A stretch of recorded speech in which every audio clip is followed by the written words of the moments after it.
जीजा साली के अवैध रिश्तों की न जाने कितनी कहानियां आप लोगों ने सुनी होंगी, न जाने कितनी। सबसे पहले तो मेरे एक बात समझ में नहीं आती कि कैसे ये सालियां अपनी सगी बहन के घर में डाका डाल देती हैं। कैसे इनके मन में ये ख्याल नहीं आता कि जिसके साथ हम ये गुलछर्रे उड़ाने की कोशिश कर रहे हैं वो हमारी बहन का सुहाग है। हम किसका घर खराब कर रहे, हमारी खुद की सगी बहन है, हमारा खून है। कैसे इनके मन में ये ख्याल नहीं आता और चल पड़ती हैं इन गंदे रास्तों पर। एक ऐसी ही वारदात हुई थी 21 फरवरी 2025 को। क्या हुई थी, और जब इस वारदात का खुलासा हुआ, खुद परिवार के लोग भी हैरत में थे कि हमें तो पता ही नहीं, बिल्कुल भी यूं कह रहे हमें तो पता ही नहीं कुछ भी। क्या हुआ था, आइए जानते हैं सब कुछ इस वीडियो में विस्तार से। तारीख थी 23 फरवरी 2025। उत्तर प्रदेश के मुजफ्फरनगर का बुढ़ाना थाना। एक परिवार यहां पे पहुंचा, कंप्लेंट दर्ज कराई कि 21 फरवरी 2025 को हमारी बेटी प्रियंका, उसका नाम, 21 साल उसकी उम्र, लापता है। 21 तारीख से 23 तारीख को ये पहुंचे थे। उन्होंने बताया 2 दिन से हमने हर जगह तलाश कर ली, कहीं नहीं मिली, परेशान है। कंप्लेंट दर्ज कर ली गई। आखिरी बार अपने जीजा के साथ वो घर से गई थी, बस उसके बाद उसको किसी ने नहीं देखा। पुलिस ने छानबीन की। जीजा का नाम आया था सबसे पहले। जीजा दोराला के एक हॉस्पिटल में वो काम किया करते थे। जीजा से वहीं से पूछताछ हुई। उन्होंने बताया मैं तो घर के पास छोड़ के चला गया था, हाँ मेरे साथ गई थी, और मैंने बाद में उसने मुझे फोन भी किया था कि मैं घर पे पहुंच गई, ये भी बयान दिया। खैर पुलिस को उसके बयान में कुछ ऐसी वैसी बात नहीं लगी, कॉन्फिडेंस के साथ उसने बयान दिया, छोड़ दिया उसको, कुछ नहीं। पूछताछ फिर शुरू, इधर उधर हाथ पैर मार रहे पुलिस वाले। 5-6 दिन इस दौरान बीत गए। परिवार के लोग फिर थाने पहुंचे, जी कुछ पता लगा। अब पुलिस ने अपने घोड़े दौड़ाए, फिर इस जीजा की तरफ, सुई इस जीजा की तरफ ही जा रही थी, लाश बार उसे और कुछ मिल रहा ही नहीं था, इस जीजा की तरफ ही सुई दौड़ रही थी। प्रियंका की कॉल डिटेल निकाली गई। कॉल डिटेल में बहुत बड़े बड़े खुलासे हुए। कॉल डिटेल जब सामने आई और प्रियंका के परिवार वालों को जब बताया कि दिन में 40-40, 50-50 बार कॉल हुआ करती थी इनकी एक दूसरे से, वो यकीन भी नहीं कर रहे थे। उन्हें पता ही नहीं कुछ भी क्या हो रहा क्या नहीं हो रहा। पिछले 2 साल से काफी लंबी लंबी बातें हो रही हैं इन दोनों की, और अब इस वक्त में जब ये प्रियंका गायब हुई, इस वक्त कम बातें होनी शुरू हो गई थी। अब कॉल डिटेल वगैरह ये निकली। पुलिस ने अनुमान लगाया अवैध संबंध का मामला है जीजा साली का। इसको उठा लिया आशीष को, दोराले हॉस्पिटल से पूछताछ हुई। ये वही कि मैं तो छोड़ के आ गया था, खाना खाया था, वही बयान दे रहा बार बार। इससे सख्ती से पूछताछ की गई, शक इसी के ऊपर था। ये टूट गया। टूटने के बाद इसने 2 नाम और लिए। एक लड़का था शुभम और एक दीपक। 30,000 रुपये इन दोनों लड़कों को दिए थे, 15-15,000। पुलिस ने इनको भी उठाया, पूछताछ की। इनकी निशानदेही पे वहां पर पहुंचे, जिन झाड़ियों में उसको रेप करके मार के इन्होंने जला दिया था, वहां से कंकाल वगैरह मिले। खुलासा हुआ ये क्षेत्र अधिकारी थे आदित्य बंसल। इन्होंने इनसे विस्तार से पूछताछ की कि क्यों मार रही भाई, क्या बात है, तेरी तो साली थी खुद।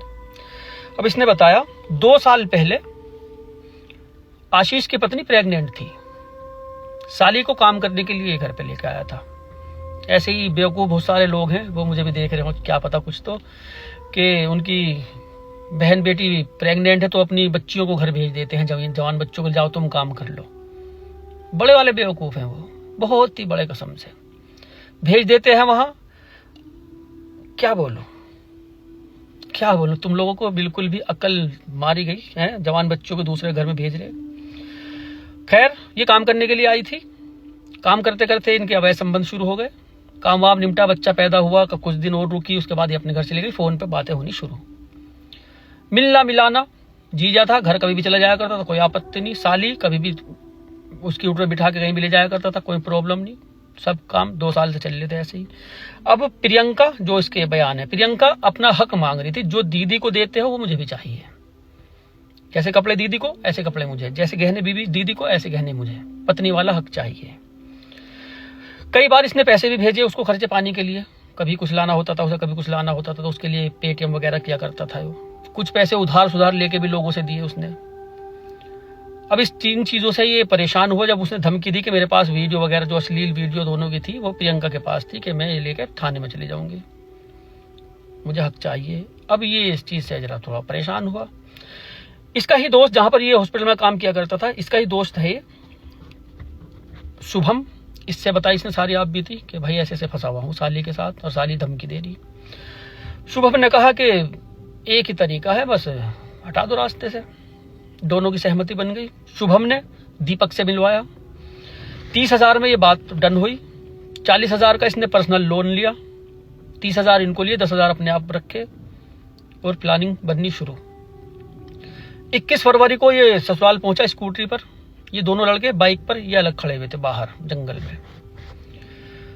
घर गया, घर जाके ससुराल में कि मैं इधर से गुजर रहा था, वैसे ही मैंने सोचा मिलता ही चलूं। तो प्रियंका से कहा इसने कि चला खाना वाना खाने चल ले बाहर को। ये अक्सर चली जाया करती थी ऐसे ही। इनके घर वालों को भी कोई शक शुबा नहीं हुआ करता था। बिठा के इसको लेके आ गया। ये आए सरदना की नहर के किनारे। वहां आने के बाद प्लानिंग पूरी थी। इन्होंने पहले उस लड़की के साथ दरिंदगी की। तीनों ने मोहब्बत करता था उससे। अपने दोस्तों से भी इसने रेप करवाया उनका, खुद ने भी किया। उसी के दुपट्टे से उसका गला घोट के वहीं झाड़ियों में फेंक दिया। झाड़ियों में डालने के बाद कोई जलनशील पदार्थ लेके आए थे ये, वो डाला उसके ऊपर और आग लगा दी। जब वो जल जला गई, अच्छी लपटें उठ गई, ये सब अपने अपने घर। बाद में कंकाल पंकाल वहां से मिले, जांच वाँच हुई, DNA वगैरह। तीनों ये दोस्त गिरफ्तार हुए। इसमें परिवार को बिल्कुल यकीन नहीं हुआ कि हमारी बेटी नहीं कर सकती ऐसा। हमारा तो दामाद बेटे के जैसा है। बहुत लोग हैं ऐसे बेवकूफ़, अपनी बच्चियों को भेज देते हैं जीजाओं के घर। बेवकूफ़ बताऊंगा मैं ऐसे को, सच में ही। अबे तेरी शादी हो गई, बीवी तूने प्रेग्नेंट कर रखी, तो उसके मायके वालों की जिम्मेदारी है देखना अपना आप क्या करना क्या नहीं करना है। अपनी बहन से काम करा, अपनी भांजी वांजी वगैरह लेके आ, नौकरानी रख। साली को क्या भेजने की जरूरत है, साली को बुलाने की क्या जरूरत है। तुम जो बेटियों वालों क्यों भेजते हो अपनी जवान बच्चियों को दूसरे के घर, क्या जरूरत है। अकल घास चरने चली गई।